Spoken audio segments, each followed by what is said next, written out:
ہم اس کی بارگاہ میں پیشانی جھکاتے ہیں. یہ تمہارے لیے اعزاز نہیں؟ کیا یہ تمہارے لیے عزت کی بات نہیں؟ اللہ نے سارے ناپاکیوں سے تمہیں پاک کر کے یہ دین دیا ہے. یہ مذہب اسلام تمہیں اللہ تعالیٰ نے کس قدر انعام میں دیا. تمہارے پاس کوئی بھی ناپاک چیز نہیں. تمہیں کہا بھی گیا کہ پاک چیزیں کھاؤ، پاک چیزیں پیو، کلوا من طیبات ما رزقناکم. تمہارے لیے ذرا برابر بھی ناپاک چیز اللہ نے حلال نہیں رکھی. حتیٰ کہ چوری ڈکیتی تو دور کی بات ہے، جس چیز سے ہلکا نشہ آئے وہ بھی تمہارے لیے حرام کر دیا گیا. کیوں؟ تم پاکیزہ قوم ہو، اللہ تعالیٰ کی طرف سے حضور اکرم صلی اللہ علیہ وسلم کی امت کے لیے چنے ہوئے ہو. تمہارے جسموں کو پاک رکھا گیا. آپ دوسری جگہ پر جا کر کے دیکھ لیں، طہارت کے مسائل اتنے کسی بھی جگہ پر نہیں ملیں گے جتنے آپ کو مذہب اسلام میں ملیں. طہارت کے مسائل، ارے کوئی چیز چھوٹی سی پیشاب کا قطرہ لگ جائے تو کیا کریں، پکانا لگ جائے تو کیا کریں. فقہ کی کتابیں اٹھا کر کے دیکھیں آپ، ہر جانور کے متعلق اس میں مسائل لکھے ہوئے ہیں. کبوتر کی بیٹ لگ جائے، چڑیا کی بیٹ لگ جائے، چوہے کی بیٹ لگ جائے، یا کسی جانور کا، بڑے حرام جانور کا پکانا یا اس کا تھوک لگ جائے، ہر ایک کے لیے مسائل کیا کیا ہیں، پوری پوری کتابیں لکھی ہوئی ہیں اس پر. پوری کتابیں ہیں. تمہارے آستین پر لگ جائے، تمہارے جبے پر لگ جائے تو پاک کیا ہے. عزیزان گرامی، آپ اندازہ کرو کہ تمہیں اللہ تعالیٰ پورا کتنا پاک رکھنا چاہتا ہے. ان اللہ یحب التوابین ویحب المتطہرین. قرآن میں اللہ فرماتا ہے وہ پاک لوگوں کو پسند فرماتا ہے. تم پاکیزہ قوم ہو، اور اتنا ہی نہیں، تمہارے کپڑوں کو بھی پاک. آج تک مجھے بتاؤ ان مسجدوں کو ہم کس قدر ستھرا رکھتے ہیں، جتنا اپنے گھروں کو بھی نہیں رکھتے. کیوں؟ یہاں ہماری پیشانیاں جھکتی ہیں. حتیٰ کہ اگر مسجد میں بیٹھا ہوا کوئی بندہ اپنی آنکھ کا کیچڑ یا ناک کا کیچڑ نکال کر مسجد میں ڈالے تو اس کو بھی حرام قرار دیا گیا. فرمایا گیا کہ مسجد کو اتنی ہی تکلیف ہوتی ہے جتنا تمہاری آنکھوں میں جانے سے کچرا جانے سے تکلیف ہوتی.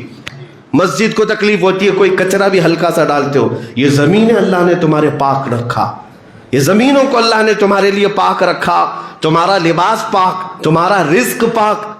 یہاں تک کہ تمہیں زندگی گزارنے کے لیے یہ نہیں کہا گیا جس کو بھی دیکھو جنگل کی طرح جاؤ، عورتیں پکڑو اور اپنی عیش کرو. نہیں، وہ بھی ایک حلال راستہ دیا گیا. جو تمہیں پسند آئے اس کے ساتھ نکاح کرو اور زندگی گزارو، اولاد ہوں.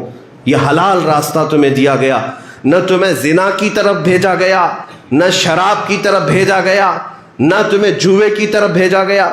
یہاں تک کہ مال کو بڑھا کر کے لینے کی بھی اجازت نہیں دی گئی. یہ تمام چیزیں کس بات کی علامت ہے معلوم ہے میرے عزیزو؟ اللہ نے آپ کو خیر امت بنایا. جب اتنے پاکیزہ دین میں ہو تو سر جھکا کر کے نہیں، سر اٹھا کر کے جیے.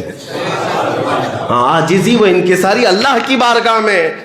لیکن دنیا کو یہ کبھی بھی آپ دنیا کے ان ظلموں کو دیکھ کر یہ فیل نہ کریں کہ مجھے لوگ مجرم سمجھتے ہیں، مجھے لوگ آتنکی سمجھتے ہیں، مجھے لوگ دہشت گرد سمجھتے ہیں. تم ان سے سرٹیفکیٹ لینے کی امید مت رکھو. اگر آپ اپنے جسم کے 4 ٹکڑے بھی ان کتوں کے سامنے رکھ دو تب بھی وہ تمہیں دہشت گرد ہی کہیں گے.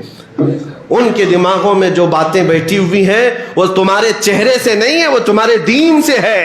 اس لیے آپ اپنے دین پر مستقیم رہو، استقامت کے ساتھ رہو. اللہ نے اسی میں عزت بخشی ہے، اسی میں عزت بخشی ہے. میں نے تاریخ میں پڑھا ہے میرے عزیز، چند لوگ نبی پاک صلی اللہ علیہ وسلم کے غلام مکہ سے ہجرت کر کے جب جا رہے مدینے، صحابہ کی تعداد بہت تھوڑی سی تھی، 200 کے قریب بھی تعداد نہیں تھی.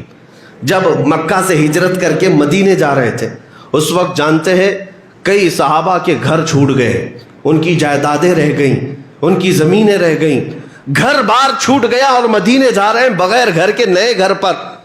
اس وقت وہ صحابہ اعلان کیا کر رہے تھے جانتے ہیں؟ توکل تو دیکھیں، یقین تو دیکھیں. ان کا تھے 200 کی تعداد میں اور کھانے پینے کے مسئلے تھے، ایک کھجور ملتی تو دن بھر گزارا کر لیتے. لیکن اعلان کیا کر رہے تھے اس وقت؟ ہجرت کرتے وقت وہ یہ کہتے ہوئے جا رہے تھے، اس دور کی سب سے بڑی 2 طاقتیں تھیں، ایک پرشین امپائر اور ایک رومن امپائر، جس کو کیسر و کسرا کہتے ہیں. سپر پاور طاقتیں اس زمانے کی، جیسے آج امریکہ اور رشیا ہو، اس زمانے کی یہ 2 طاقتیں تھیں. پرشین امپائر جس کو کسرا کہتے تھے، رومن امپائر اس کو قیصر کہتے تھے، یہ میرے آقا صلی اللہ علیہ وسلم کے غلام صحابہ مدینے ہجرت کرتے وقت یہ کہتے ہوئے جا رہے تھے کہ ایک دن آئے گا ہم قیصر اور کسرا کو بھی فتح کریں گے۔ کون سا یقین تھا ان کے پاس، کون سا توکل تھا؟ اتنے بڑے منصوبے کہاں تھے؟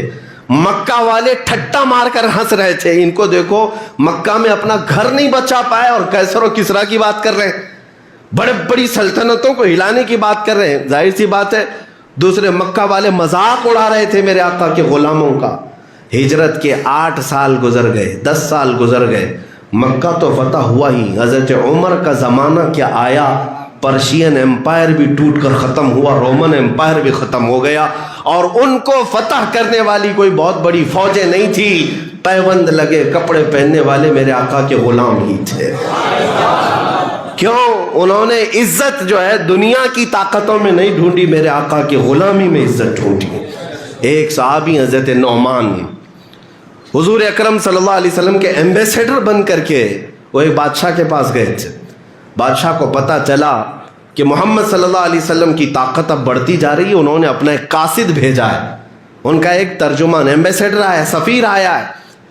تو ان کی عزت میں، اس صحابی کی عزت میں اس بادشاہ نے ریشم کا کارپیٹ بچھایا، ریشم کا کارپیٹ، اور ایک سونے کی کلائی کی ہوئی کرسی لگائی کہ ہم بہت عزت دیں گے ان کو، عرب سے جو قاصد آ رہا ہے، جو سفیر آ رہا ہے۔ جب حضرت نعمان وہ صحابی آئے، ان کے ہاتھ میں تلوار تھی، سادے کپڑے پہنے ہوئے آئے، اور بادشاہ کے محل میں جیسی آئے دیکھا کارپیٹ بچھا ہوا ہے اور قالین ہے وہ ریشم کا۔ پوچھا یہ کیا ہے؟ کہا ریشم کا قالین آپ کے اعزاز میں۔ انہوں نے تلوار سے اس کو پھاڑ دیا اور کہا میں اس پر نہیں چل سکتا، میں زمین پر چلوں گا۔ اور اس کے بعد چلتے ہوئے آئے، کرسی سونے کی کلائی کی ہوئی رکھی ہوئی تھی، تو اس کو دیکھا، دیکھتے ہی اس کو ٹھوکر مار کر الگ کر دیا، کہا میں لکڑی کی کرسی پر ہی بیٹھوں گا۔ بادشاہ نے کہا میں عجب انداز دیکھ رہا ہوں، ہمارے پاس بہت ساری سلطنتوں کے سفیر آئے، ہم نے ان کو اتنی عزت نہیں دی جتنا محمد کے سفیر کو عزت دی ہے۔ آپ کے لیے ہم نے ریشم کا کارپیٹ بنایا، وہ اپنے تلوار سے پھاڑ دیا، اور سونے کی کلائی کی ہوئی کرسی کو آپ نے ٹھوکر مار دیا۔ یہ آپ کا ایٹیٹیوڈ ہے، آپ کا غرور ہے؟ اس صحابی نے کہا نہ، مجھے غرور نہیں، نہ ہی تکبر، نہ ہی ایٹیٹیوڈ، بلکہ میں اس ریشم کے کارپیٹ پر اس لیے قدم نہیں رکھا کہ میرے آقا صلی اللہ علیہ وسلم نے اس کو حرام قرار دیا۔ مردوں کے لیے ریشم حرام ہے، اور سونے کی کرسی پر اس لیے نہیں بیٹھا کہ یہ تکبر کی علامت ہے۔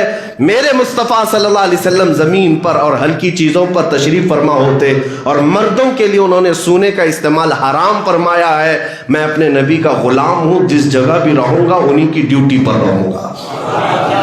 یہ عزت دیکھی بادشاہ کے محل میں۔ جانتے ہیں میرے عزیزو، آپ کے اس اپنے دین پر جمے ہوئے ہونے کی وجہ سے وقت کا بادشاہ بھی دائرہ اسلام میں داخل ہوا۔ آپ اگر اس بات کو محسوس کریں کہ عزت میرے آقا کی غلامی میں ہے، اگر ہم مکمل طور پر رسول اللہ صلی اللہ علیہ وسلم کے اخلاق کریمانہ اور ان کے کردار کو اچھی طرح سے لوگوں میں پہنچائیں، تو تمہاری عزت میں کوئی کمی نہیں آئے گی، کوئی کمی نہیں آئے گی۔ میں اپنی زندگی میں بھی دیکھتا ہوں، ابھی آپ کے سامنے اتر کر کے آیا اسی لباس کے ساتھ۔ ہاں یہ اور بات ہے کہ تھوڑا چینج ہوگا، میں اپنے عمامے، اپنے جبے کے ساتھ، لوگوں کو ایسا لگتا ہوگا کہ پوری فلائٹ میں 100 سے لوگ ہوتے ہیں، میں ایک عجوبہ کہاں چلا جاؤں۔ نہیں، ہمیں تو اس بات کا لطف ملتا ہے کہ کم سے کم لوگ دیکھیں گے تو یہ محسوس کریں گے کہ محمد عربی کا غلام بیٹھا ہوا ہے۔ چھپنے کی بات نہیں، حضور پاک صلی اللہ علیہ وسلم کے اخلاق پر بلکہ رشک کرنے کی بات ہے، اعزاز، کیونکہ ہمیں اسی نسبت پر تو فخر ہے۔ میں تو یہی کہتا ہوں، اعلان بھی کرتا ہوں کہ لوگ مجھے میرے باپ کے نام سے نہ پہچانے، حضور کی غلامی سے پہچانے۔ اپنا مقام اتنا بناؤ کہ آپ کا انٹروڈکشن جب ہو، آپ کا تعارف جب ہو، تو حضور پاک کی غلامی سے کیا جائے، نبی پاک صلی اللہ علیہ وسلم کی غلامی سے کیا جائے۔ ابھی آپ کے سامنے خطیب و امام مجھے بلا رہے تھے، یہی کہہ کر کے ناموس رسالت کی حفاظت کی خاطر۔ باقی اور بھی بہت کچھ ہوگا، میں کہیں کا پڑھا ہوا حافظ بھی ہوں گا، کہیں کا پڑھا ہوا عالم بھی ہوں گا، کہیں کا پڑھا ہوا مفتی بھی ہوں گا، وہ ساری چیزیں اپنی جگہ پر ہے، لیکن اگر ہمارے اعزاز میں حضور کی غلامی آتی ہے تو یہ زندگی کی معراج ہے۔ عزیزان گرامی زندگی اتنی گزارو کہ حضور پاک صلی اللہ علیہ وسلم کی نسبت سے تمہیں دنیا پکارنے لگ جائے، اور وہ دن تمہاری کامیابی کا دور ہے۔